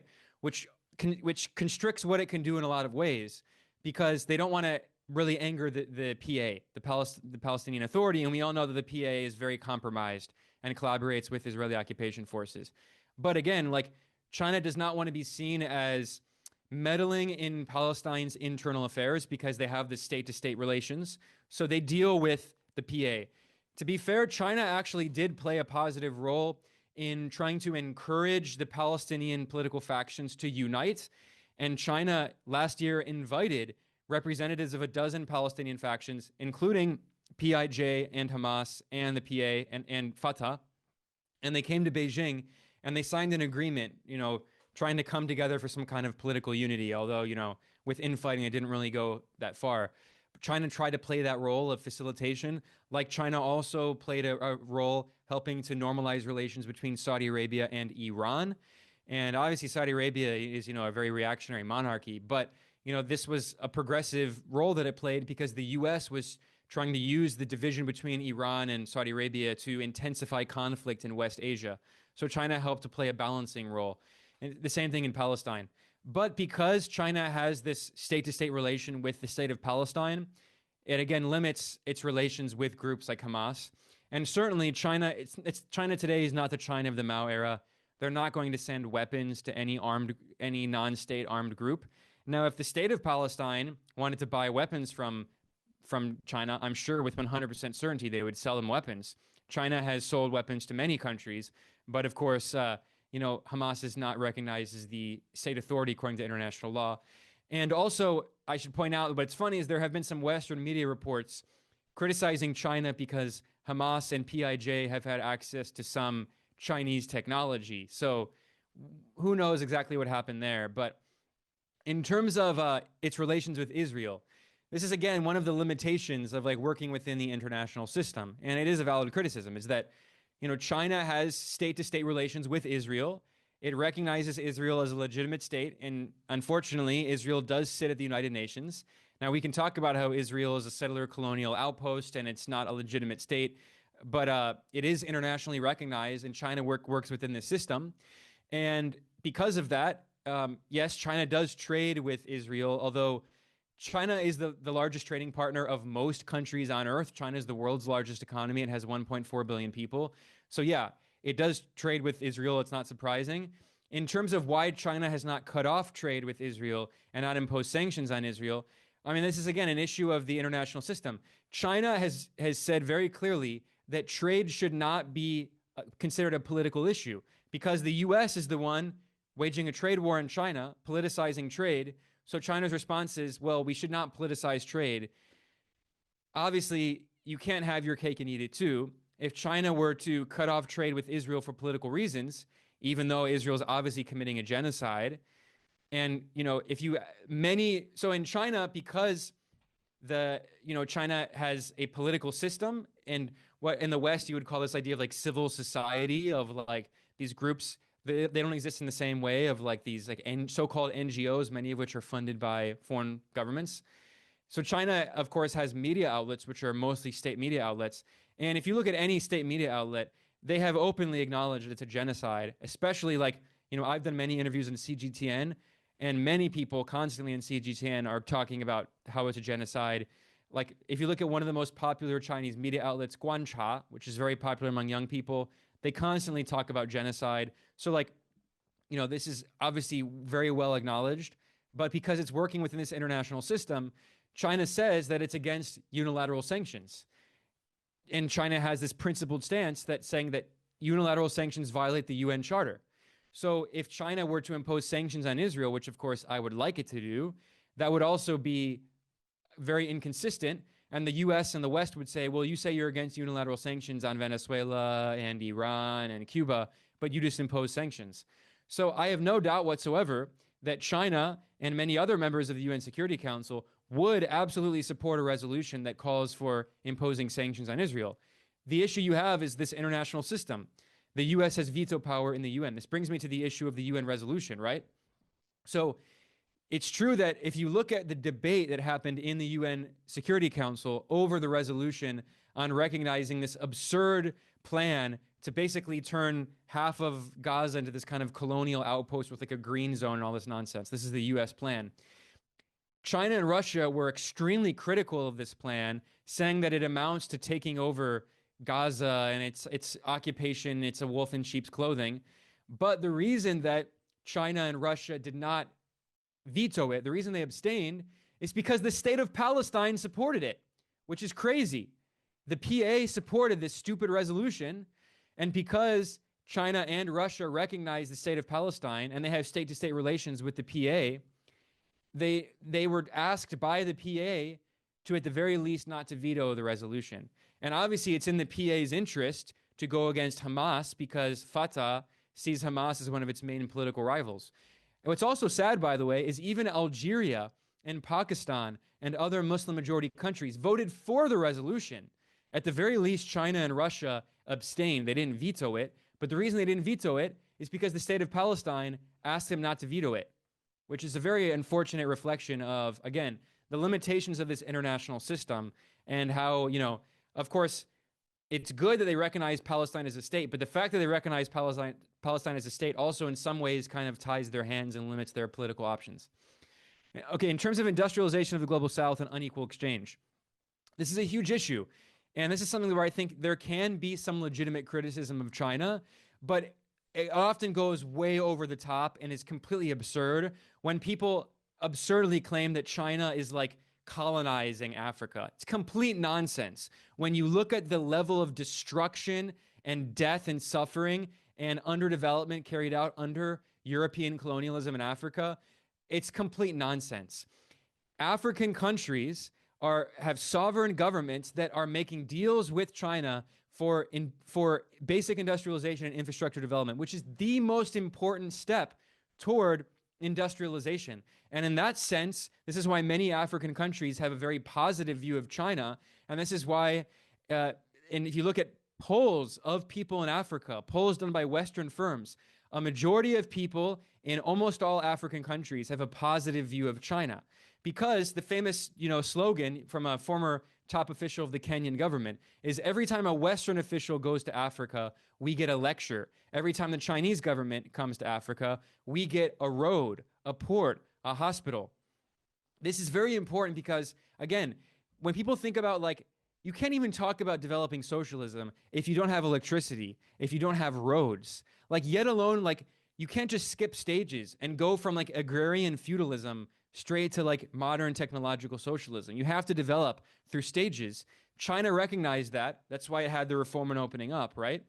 And in the case of many, formerly colonized countries in sub-Saharan Africa and some parts of Latin America, they need basic infrastructure. They need basic roads and ports and electricity and bridges and dams. And then eventually they will move up. You can't industrialize your country and move up the global value chain if you don't have electricity. This is a huge issue in many countries still. So China has played a very important role in infrastructure development, often giving concessional loans that are below market rates, which is why so many countries in Africa and especially Africa, but other parts of the global south in the Belt and Road Initiative, it's why they're borrowing from China, because no one else will lend to them at concessional rates. If they want to borrow, they have to sell international sovereign bonds in capital markets at 12% interest rates, and they get just absolutely screwed over. Whereas China is giving these concessional loans worth 2 or 3% interest rates. Over time, China is actually losing money, but it's part of a larger, political campaign of kind of soft power, building support in the global south, and also integrating the global south together, because China recognized when it launched the Belt and Road Initiative in 2013 that the U.S. was trying to decouple from China economically with the pivot to Asia, preparing for war with China. So China helped to build some of the infrastructure necessary to integrate the global south and also to de-dollarize, because China started recycling a lot of the dollars it got from its massive current account surplus, its trade surplus with the rest of the world. China started recycling those dollars into loans to developing countries in the global south to make infrastructure. Now, I think that's actually extremely progressive. It's an extremely positive thing for the world. I think it's complete nonsense, this idea of debt trap diplomacy. It's been completely debunked, even by mainstream Western scholars, like the American scholar Deborah Browningham at Johns Hopkins University. She published an article in the Atlantic magazine admitting the idea of debt trap diplomacy is a myth. It's a lie. I think that's not in any way legitimate criticism. It's absurd. Where I think there could be some elements of legitimate criticism is that still, because China is operating within a global capitalist system, a world system, it's very hard to break the relations of center-periphery, of dependency theory, where the advanced economies in the world system develop high manufactured goods, high-tech sector that have very high profit margins because there is very little competition, so capitalists can charge monopoly rents, and they don't have to compete with other capitalists, which would force them to cut profit margins, which is what we see in the low-value added sectors. It's very hard to make money as a capitalist making a textile factory, because there are dozens of countries around the world that can make textiles, or probably over 100 countries that can make textiles. So competing with them is very difficult. Whereas if you're making cars, or if you're making cell phones and computers, there's much less competition. You can have higher profit margins. So in terms of that global capitalist system, China, it's helping to provide some of the basic infrastructure for countries to develop alternative models. But China itself is not going to transform the entire world system. That's going to take other countries as well, with working with China as a partner, but we need other countries to also have socialist systems that challenge the global capitalist system. So the point that I often make is that, look, China will work with pretty much everyone, including horrible right-wing governments in Latin America and left-wing governments in Latin America, right? They all want to trade with China. China is the largest trading partner. So the point that I often make is that China has provided the conditions for countries pursuing an alternative path, whether it's an anti-neoliberal progressive path, whether it's a socialist path, or whether it's some kind of state-led developmentalist path within capitalism. Whatever the path is, China is helping to provide the conditions for these countries to pursue an alternative path, but China's not going to do it for them. We still need governments around the world and popular movements and people organizing to actually have revolutionary transformation. And what's different about today, what's fundamentally different compared to the first Cold War, and especially the neoliberal era in the 90s and the 2000s, is that if you're Cuba, like, you are being crushed, and you're actually still being crushed by U.S. sanctions and the U.S. blockade. But at the very least now, their largest trading partner is China. China is investing in significant solar plants. It's true for other countries in Latin America. But the issue is, like, China is not going to go to war with the U.S. to like help Venezuela and Cuba. Like, the issue is still imperialism. China's not going to like their focus is on their internal development. So we still need, like, I think what's happening, for instance, in Burkina Faso and like Mali and Niger is very interesting. There's this kind of revolutionary anti-colonial process happening. In Burkina Faso, they're bringing back the legacy of Thomas Sankara. And like, these are the kind of revolutionary movements that China will help to provide resources and infrastructure development and technical training and technology transfer. But like, we need those revolutionary movements. And like, even like in the West, right? Like, China does not want to actually fight a war with the West. China is not the Soviet Union. Like, they just want to like continue to develop and have peaceful cooperation. So China itself is not going to totally transform the global system. It provides opportunities and a platform for revolutionary projects that do want to challenge that system. But alone, I mean, basically China has this idea of socialism within one country, and they're not going to export the revolution. All right. Thank you again, Ben. We are really running out. I know we ran over here, but we're really gonna have a hard stop in, let's just say, 10 minutes here.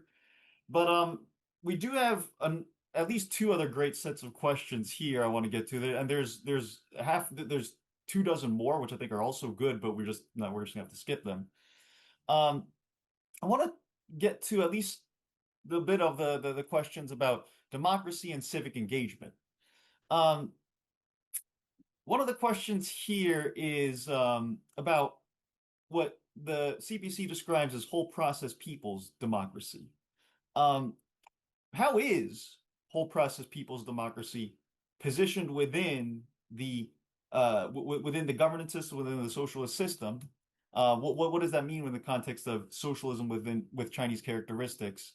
And does whole process people's democracy actually signify the creation of future conditions that will encourage the attainment of things like the second centennial goal, or perhaps um, uh, uh, the theorizing about how China will transition further away from the market economy towards towards an even more socialist one in the future.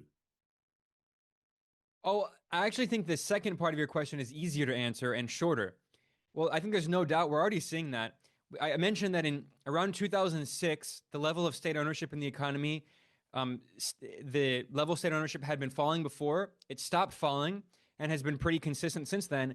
And in the past few years, it's actually been rising. So the state's role in the economy has been increasing in the past few years. And I expect that to continue, especially with advanced technologies. And as contradictory as it is, you know, this is the famous Lenin quote: "The capitalists will sell us the rope we use to hang them." What we're actually seeing is that capitalism is sowing the seeds of its own destruction with AI and automation and robotization, because we're going to start having mass unemployment, not just in like the low value added informal sector, because previously when we saw the development of technology, because we have to think of capitalism and technology as slightly separate, right? Because it's the same thing like with the market. Like, China has this very unique perspective, which is actually revolutionary when you think about it. Markets have literally been around for thousands of years. As long as there's been human civilization, you've had markets. Like, where did people go to buy wheat and like wine and bread or like fish? Like, you have specialization of labor. This is not just something under capitalism. Capitalism does lead to an extreme division of labor, like to on the Fordist assembly line, right? But you always had some division of labor and some markets. Markets are not something unique to capitalism. So, and the same thing is also true for technological development. You always had technological development even before capitalism. And you still have technological development that's happening that's independent of capitalism. So what we're seeing now is in most previous technological development in the past 200 years with the Industrial Revolution, a lot of that technological development led to increasing unemployment at the low end of the division of labor, the low end of the value chain, and the creation of more. Why is my? I don't know why my video is cutting out. So while I'm doing this, so what you had is you had the creation of more. What is going on here? Second. It might be the CIA, but either way, we can still hear you. So they haven't stopped everything. All right, I think you should be able. There we go. So what you had is you had more employment generated at the kind of higher end of the division of labor, more white collar workers and fewer blue collar workers. What AI is actually doing is now the opposite. You're going to have a massive decrease in the number of white collar workers who are better paid, obviously, and you're going to have still always the need for lower level blue collar workers who will probably be now even more exploited under capitalism because there's more competition for fewer jobs. This is why even like, the billionaire Sam Altman of OpenAI has been funding research on a universal basic income, UBI, because he recognizes that soon there's going to be mass unemployment. And these capitalists, they do not want their control over the digital means of production to be nationalized. It's going to be very difficult for a lot of socialist societies to transition. And I'm really worried about we're going to see extreme techno-authoritarianism. And I think actually a socialist society like China is in a much better position for that transition because there's such a high level of state ownership and private capital does not have political power at all. So it's much easier for the Chinese government to nationalize a lot of this, especially as automation starts taking more jobs and robotization, because we're already seeing more and more robots used in the industrial sector, and that's going to explode in the upcoming decades. So actually, in terms of your question, I'm actually not worried about China in terms of the upcoming decades. We're also seeing people talk about demographic issues, like people are not having as many kids, especially in East Asia. But this is true for all advanced economies. Like we see this in Western countries as well, but especially South Korea, Japan, China. But actually, I think this is an issue that kind of solves itself because we're going to have so many fewer jobs with automation and robotization. I think for capitalist countries, this is going to be a huge, huge issue. And if the digital means of production are not nationalized, there's going to be mass chaos and significant conflict. And I think China is in a better position for that. Now, in terms of the other part of your question was about, I'm sorry, I forgot now. The role of whole process people's Oh, whole process democracy, people's democracy. Yeah, what yeah. what it looks like, and with a few minutes here, so we might be able to get a full accounting of this. But I guess it's as best you can here.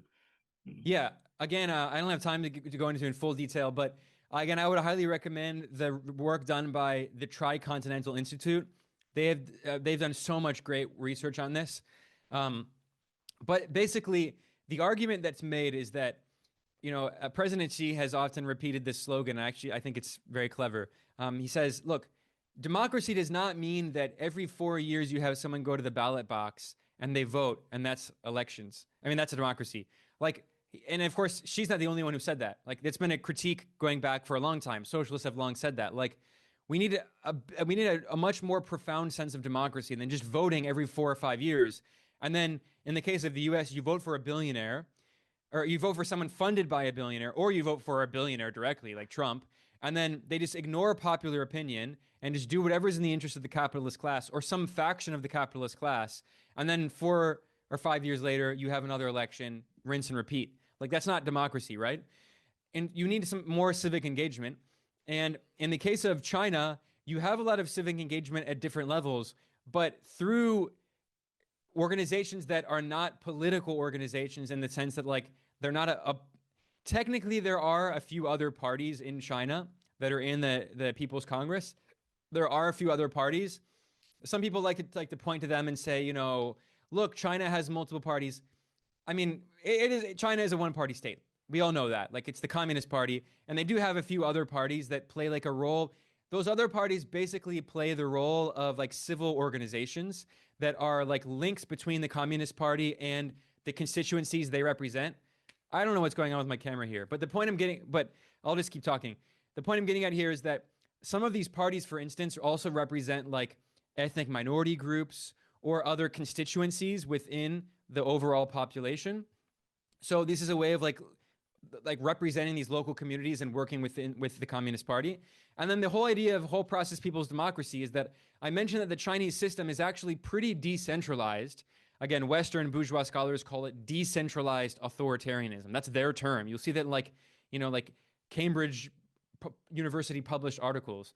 So what happens is that you have a lot of this decision making power is concentrated at the local level, and you have local authorities work with local communities to make decisions about like what they will invest in, like what are the issues in the local schools, what are the issues with like the infrastructure and the health system. So it's not all just like done top down by the CPC in Beijing. Like there are levels of popular interaction. In fact, what's interesting is there's a lot of engagement by elderly people, because what happens is that until recently, they're raising the retirement age, but until recently, women were retiring at 55 and men at like 60, in some places even lower. They had very low retirement age, and they're slightly raising that as people get older, right? And there are more elderly people. But so what happens is you have like people like, you know, elderly women who are 55 and they retire. So they still have potentially 20 more years on average, even more, 30 more years. So what happens is they get involved, they get engaged in a lot of community efforts. They like work with like local children. They work on like with education issues or like public health issues. So there is a lot of engagement, but it's not done through like so-called civil society organizations, because, you know, China recognizes that a lot of so-called non-governmental organizations, NGOs, are actually funded by foreign governments, and they see that as a form of meddling in their own internal affairs and sovereignty. All right, thank you, Ben. I ask everyone for a round, just for everyone to just communicate their gratitude for Ben for spending this time here, despite the tech interference and difficulties earlier. Thank you everyone for attending. Please stay tuned for the future entries in our series. The future entries will be slightly more focused in subject than this one, which covers a very broad range of subjects. And so, thank you everyone for attending. I apologize if we could not get to your questions. But if we didn't, I invite you to, and especially if it's something you want us to explore further in these webinars. I'm leaving the International Committee's the DSA International Committee's steering committee email in the chat. Please feel free to reach out with any suggestions for future topics. The upcoming entries are likely going to be on popping the real estate bubble, how the targeted poverty alleviation program worked, and environmental policy and green development in China.